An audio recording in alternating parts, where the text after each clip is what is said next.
warahmatullahi wabarakatuh. Kembali lagi di Istana Al-Quran Channel. Udah aku bingung nih mau bikin konten apa ya hari ini. Kemarin Q&A udah, kongko motivasi juga udah. Kayaknya yang belum tuh podcast deh. Kayaknya kalau kita bikin podcast tuh kayak asik deh ya.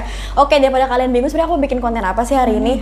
Jadi kalau misalnya kalian mau nonton di video kali ini, jangan lupa kalian like, subscribe, comment, share, and pencet tombol lonceng and klik all. Oke, langsung aja kita masuk dalam podcast santri. Yeay! Di hari ini aku bakalan ngundang bintang tamu yang pastinya tuh udah legend banget di Istana Al-Quran. Siapa lagi kalau bukan Kak Nabila. Oke.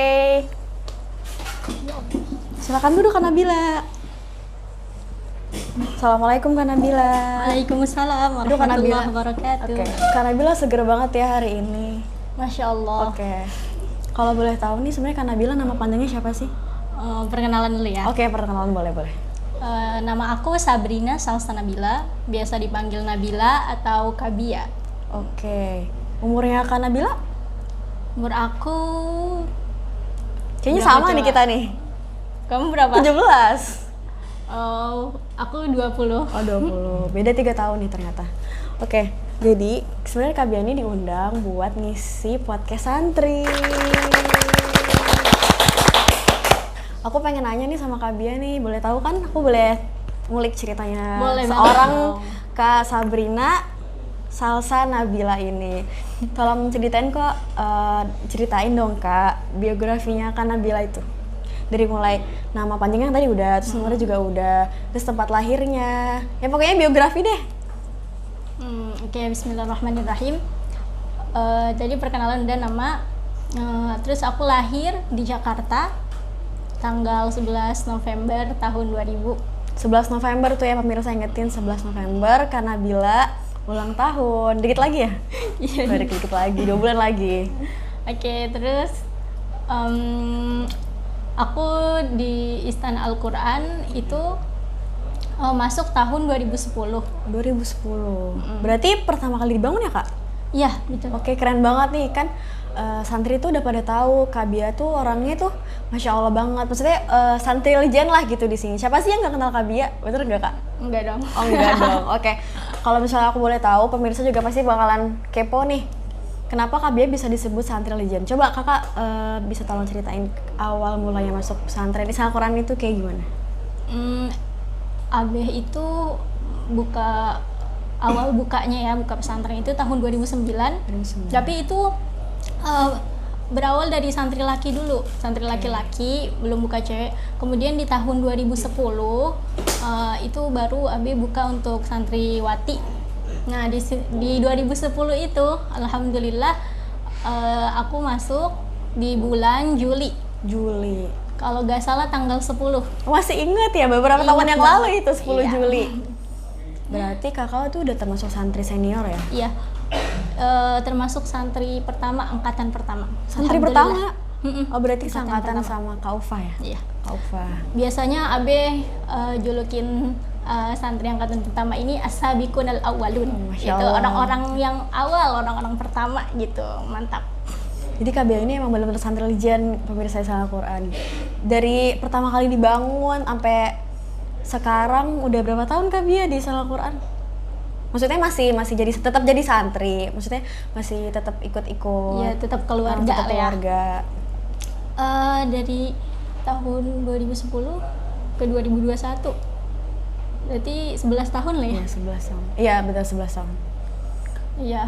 Suka dukanya di Istana Al-Quran tuh apa sih Kak kalau boleh tahu? Banyak banget pastinya, soalnya Ana mondok itu nggak apa Ana ya. Iya nggak apa. Ana itu mondok umur naik kelas 4 itu umur berapa sih? 8. Enggak. Umur 10 10 tahun. 10 tahun. Nah, 10 tahun itu udah mondok di Surul Asror. Kemudian lulus itu di tahun 2016. 2016. Tapi hijrahnya ke pondok lain gitu, itu kalau nggak salah 2000 berapa ya? 2017 Berarti itu Kak Bia saat lulus sanawiyah? lulus, iya. Lulus sanawiyah. Oke. Kan di sini aku masih santri, masih baru, masih masih jauh lah kalau misalnya dibanding sama Kabia. Terus umur Al-Quran aku juga nggak setara gitu sama umur Al-Qurannya Kabia. Gimana sih Kak biar Al-Quran kita tuh masih bisa kejaga gitu? Apalagi kan Kabia kan juga seorang mahasiswa, pasti kan tugas kuliahnya juga numpuk. Tadi udah cerita nih Kabia ini termasuk salah satu santri angkatan pertama pemirsa Istana Al-Quran Channel. Jadi aku pengen tahu gimana sih suka dukanya Kabia selama di Istana Al-Quran. Boleh ceritain Kabia? Boleh banget. Oke. Iya, jadi berasa banget di Istana Al-Quran itu karena rasanya tuh separuh hidupku gitu. Oke, separuh hidupku. Setengah hidup aku tuh udah di Istana Al-Quran gitu, dari kecil sampai gede sampai balik gitu di Istana Al-Quran semua. Jadi awalnya masuk itu umur 10 tahun, naik kelas 4 SD tuh ya? ya, Masih SD udah masuk pesantren, Masya Allah banget Kabia. Terus lulus itu di 2016 3 sanawiyah, kelas 3 sanawiyah. Nah, suka dukanya kalau diceritain nih yang belum jadi kayak sekarang nih, Istana Al-Quran belum jadi gedung gitu, jadi kayak masih kontrakan gitu. Abi dari dulu itu berawal itu nyewa kontrakan itu Abi beli kontrakan, maaf. Iya, terus kita tidur di sana, kita itu pokoknya dijadiin pesantren, dijadiin kamar mandi. Terus itu tetanggaan sama warga gitu, jadi di situ seru banget sih, suka kayak Gayol ya? Iseng, namanya juga santri gitu pasti. kadang-kadang tuh tetangganya kayak woi berisik gitu, itu seru banget sih walaupun kayaknya berisik. Itu keseruannya sih mungkin yang legend-legendnya gitu. Terus apa lagi? Kan dulu kan masih sedikit ya Kak santrinya, berarti belum seramai kayak sekarang nih. Berarti bakal boleh tahu dulu tuh emang benar-benar masih kayak rumah gitu ya? Iya, bener banget. Pokoknya kayak- masih rumah banget, masih berpetak-petak gitu. Terus habis itu Belum kayak sekarang lah intinya. Sekarang kan udah orang udah jadi gedung, Iya, udah betul. jadi bener-bener udah jadi pesantren banget dibanding sama yang dulu. Berarti perjuangan Abi ini Masya Allah banget Masya bisa Allah. menjadi Istana Al-Quran yang dulunya cuman masih kontrakan, sekarang udah jadi pesantren. kita tuh tahu banget perjuangannya Abe itu, Masya Allah banget. Kita sampai tiap malam irit hataman sampai ini nih dulunya ini juga kontrakan, sebelah sini ini kontrakan. Terus habis itu Abe beli, alhamdulillah. Terus dibangun jadi lapangan dulu awalnya, jadi lapangan, terus habis itu dibangun lagi jadi sekolah, Masya Allah. Pokoknya banyak banget. Sekolah ada, pesantren juga ada. Berarti Iya. lengkap banget Istana Al-Quran sekarang ya. Udah maju lah. Kalau boleh tahu Kabia ini tuh detik-detik kan tadi kan menyelesaikan hafalan Qurannya di kelas 3 sanawiyah. Berarti itu di kelas 3 sanawiyah itu udah benar-benar 30 juz atau masih ada harus menyelesaikan hafalan yang lain? Jadi alhamdulillah di kelas 3 sanawiyah itu kelulusan. Alhamdulillah di situ sudah 30 juz dulu ghaib, dan alhamdulillah juga bisa disimak 30 juz satu kali dulu. Alhamdulillah 30 juz dalam satu hari. satu hari? Yes, dari subuh sampai malam. 30 juz kelas 3 SMP ya Kabia. Alhamdulillah. Ini jadi motivasi banget nih buat aku, terus buat pemirsa Al-Quran juga, biar makin semangat ya Al-Qurannya. Kita bisa contoh dari Kabia ini, seorang Kabia ini emang bener-bener diakuin sama santri-santri Al-Quran tuh emang bener-bener santri legend gitu. Emang bener ya Kabia, ternyata tuh Kabia itu bikin 3 list pemirsa. Kalau boleh tahu tuh 3 listnya apa tuh? Yang pokoknya ada yang UN nilai tertinggi, dapat UN yang nilainya itu paling tinggi, terus menyelesaikan hafalan Qurannya di kelas 3 sanawiyah plus disimak 30 juz. Bener nggak Kabia? Ya alhamdulillah. Alhamdulillah. Alhamdulillah kecapai semua. Ya udah, iya sih, tapi nggak kayak nilai tertinggi enggak. Enggak. Tapi maksudnya mencapai target lah ya? Ya, targetnya ya lulus sanawiyah disimak 30.000 sekalian kelar pun juga itu udah enggak banget. Itu bener-bener kelas 3 SMP 30 juz ya? Ya, Insya Allah. Aku jadi insecure banget nih ngeliat Kabia. Enggak dong, kamu belajar. Oke, bener-bener. Lagi kan di sini umur Quran aku maksudnya itu enggak belum setara sama umur Al-Quran Kabia yang dari kelas 4 SD sampai kelas 3 sanawiyah tuh perjalanannya kan panjang banget, pasti nggak melulu bahagia, pasti ada sedihnya juga. Lagi jauh dari orang tua, kelas 4 SD lagi masih kecil banget, masih masa-masanya pengen main kan pastinya. Harus kekuras waktu sama belajar, ditambah lagi hafal Quran. Aduh Kabia nih, aduh Masya Allah banget Kabia ya. Ya Allah. Secure nih aku ngeliatnya. Oke, tadi detik-detik menghafal Quran itu udah diselesaikan di bangku kelas 3 sanawiyah. Sekarang setelah lulus dari sanawiyah ini, kalau boleh tahu Kabia lanjut pendidikan kemana? Setelah sanawiyah itu kan SMA. Iya, sanawiyah. Aku hijrah ke Ummul Qura. Ummul Qura tuh yang di Bogor ya? Iya, benar. Ummul Qura Islami. Nah, di sana nggak sampai lulus, cuma 6 bulan. Terus kemudian dipanggil AB, terus disuruh ngabdi di sana Al-Quran 6 juga Di Bogor juga. Komaruzaman. Itu berapa tahun tadi ya? Ngabdinya di Komaruzaman? 6 bulan juga. 6 bulan juga. 6 bulan Jadi juga. di Komaruzaman 6 bulan, di Ummul Qura 6 bulan, jadi dapat setahun ya Kak? Ya, Setahun. setelah itu kuliah ya. Setelah itu sebelum kuliah itu alhamdulillah di rumah dekat rumah itu saudara dia itu buka pesantren. Nah, alhamdulillah disuruh bantuin ngajar di sana. Setelah ngajar itu sambil disuruh belajar juga di pesantren Betamis, Namanya Betamis. di Indramayu. Jauh banget ya Kabia? Jauh banget. Di Pulau Jawa. Lumayan. Jauh banget. Terus setelah itu balik lagi ke pondok yang punya saudara itu, baru deh kuliah di IKI Jakarta. Berarti sekarang terakhir ini di IKI Jakarta. Iya. Oke, kan di Ummul Qura itu 6 bulan. Selesai dari Al-Quran ke Ummul Qura itu Kabia masih belajar Al-Quran lagi atau ada yang lain? Ummul Qura itu modern, jadi Bahasa ya. Bahasa. Berarti keren banget nih Masya Allah Kabia, Qurannya dapet, bahasanya juga dapet. Apalagi udah pernah pengalaman ngajar juga. Terus juga menuntut ilmunya tuh maksudnya udah luas gitu. Gak cuma di satu tempat doang, jadi lebih banyak pengalamannya. Kalau boleh tahu tuh selama di Indramayu itu tuh kakak ngajarnya tuh ngajar anak kecil atau Kalau di Indramayu itu aku belajar kitab Nahwu Shorof dari nol. dalam bahasa Arab. Iya, dari nol banget, gak tahu apa-apa. Terus di Indramayu Nahwu Shorof. Udah setelah itu 6 bulan juga. 6 bulan 6 juga. bulan masih 6 bulan. Balik lagi ke pondok yang punya saudara itu. Betamis. Iya, yang punya saudara yang di dekat rumah itu sambil daftar kuliah. Setelah itu kuliah. Di IKI sekarang. Ya, di Institut Ilmu Al-Quran Jakarta. Kan Kabia ini udah jauh banget ya dari kelas 4 SD sampai sekarang dia lanjut pendidikan di IKI Jakarta. Kalau misalnya boleh tahu, pasti kan ada yang rasa sedihnya untuk harus jauh banget gitu. Itu kalau boleh tahu sedihnya tuh kayak gimana gitu? Maksudnya pengalaman yang paling sedih yang pernah Kabia alami itu apa?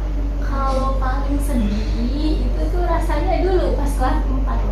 Iya, Iya, masih masih awal-awal. Iya, sampai waktunya balik pesantren, tapi saya malah ngumpet di bagasi mobil. Oh, itu masih di bagasi motor gimana ceritanya tuh Kabia? Iya, jadi disuruh turun nggak mau, disuruh turun sama mama itu nggak mau, jadi akhirnya Ngumpet dulu ya? ngumpet di bagasi mobil. Akhirnya mama panggil Bapak Ustadz Ibnu. Akhirnya Bapak Ustadz Ibnu itu ikut nyamperin ke bagasi. ikut nyamperin itu ikut ngumpet juga atau ikut nyamperin Kabia buat ngebuka bagasi mobil. Udah gitu panggil. Ternyata ada Kabia di situ lagi ngumpet. Itu saking nggak mau baliknya. Nggak mau balik. Pokoknya nangis terus, nangis awal-awal pesantren. Tapi Masya Allah sekarang bisa jadi seorang Kabia yang udah Sekarang hafiz malah sudah gak betah di lulus. rumah. Oh, soalnya udah jiwanya udah Iya. stuck sama pesantren ya. Apalagi kan sekarang Kabia juga di IKI tuh ada asramanya ya? Ya, sama. Oke. Kak dia boleh nggak apa namanya, aku pengen tahu tips and trick Kak dia gimana caranya bisa menjaga hafalannya, apalagi Kak dia kan sekarang mahasiswa, di situ masih banyak harus deadline sama dosen, itu gimana?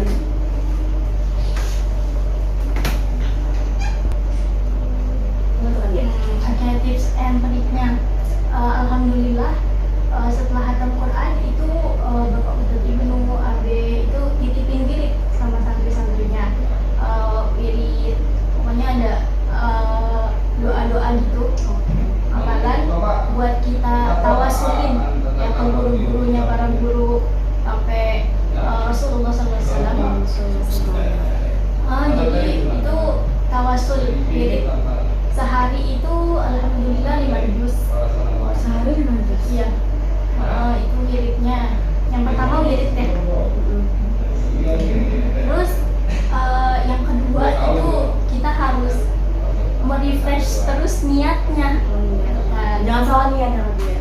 Yang paling ketiga itu niat. Kalau niatnya lagi apa ya, nggak kuat gitu, ya pasti imannya juga turun gitu. Nah itu yang apa ya, jadi pantangan banget, yang bikin bahaya hafalan kita gitu.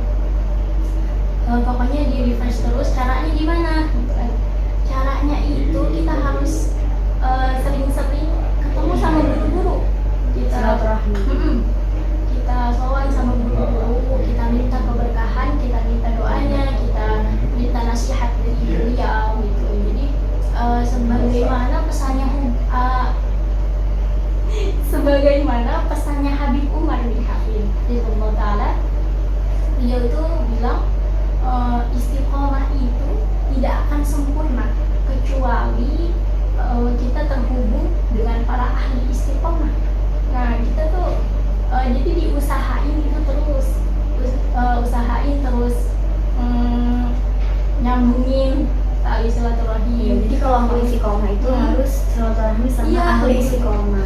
Ke guru-guru kita, ahli istiqomah, ke AB, ke Bapak Ibnu. Terus habis itu, iya, udah sih itu. Oke. Kalau boleh tahu itu kan santri dulu kan emang maksudnya udah dari zaman dulu banget kan. Itu dikasih wirid awal sama AB itu emang khusus yang udah 30 juz atau emang yang lagi belajar buat ngafalin Quran? Kalau dulu sih kayaknya itu yang udah hatam, udah bagian. Tapi kalau ke sekarang itu kayaknya siapa aja boleh, siapa aja bisa. Kalau dia nih orang ini banget ya. Aduh aku insecure banget gitu. Masya Allah banget. Ulang. Nah kan tadi kita udah dengerin ceritanya dari Kak Dia, ada sukanya, ada dukanya. Perjalanan untuk ilmu ternyata itu gak gampang ya Kak Dia ya. Ini ceritanya dari Kak Dia ini bisa jadi motivasi teman-teman buat kita, buat pemirsa Al-Quran yang lagi nuntut ilmu, yang maksudnya yang lagi belajar, yang lagi ngerantau ke kota yang bukan kota asalnya, bukan kota kelahirannya.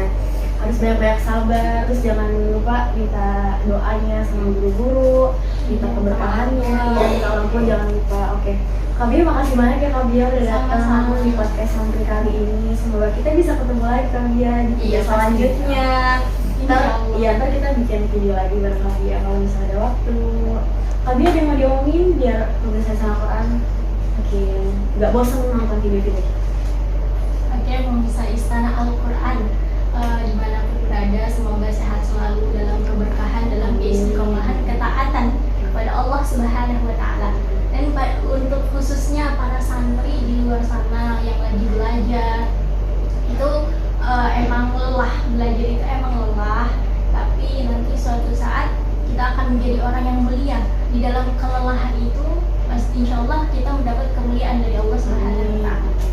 Oke, pemirsa Al-Quran, jangan lupa kalian subscribe, like, share. Jangan lupa juga buat cek tombol lonceng dan klik all. Sampai sini dulu Kak Bia podcast kita kali ini. Terima kasih pemirsa Al-Quran udah mau nonton, udah menyempatkan waktunya buat nonton podcast kita berdua. Assalamualaikum warahmatullahi wabarakatuh. Semoga bermanfaat. Amin. Dadah.